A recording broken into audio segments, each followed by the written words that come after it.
ఇప్పుడు ఉన్నతమైన స్థితి బిల్డింగ్ అవ్వబోతున్నాడండి.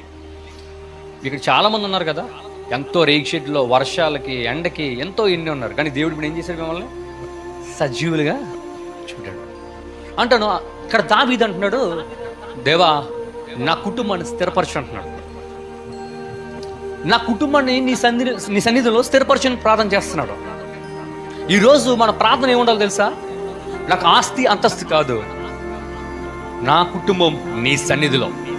నేను ఒక్కదాన్నే కాదు పరలోకం వెళ్ళడం, నేను ఒక్కదాన్నే కాదు సువార్త చేయడం, నా కుటుంబంతో సహా.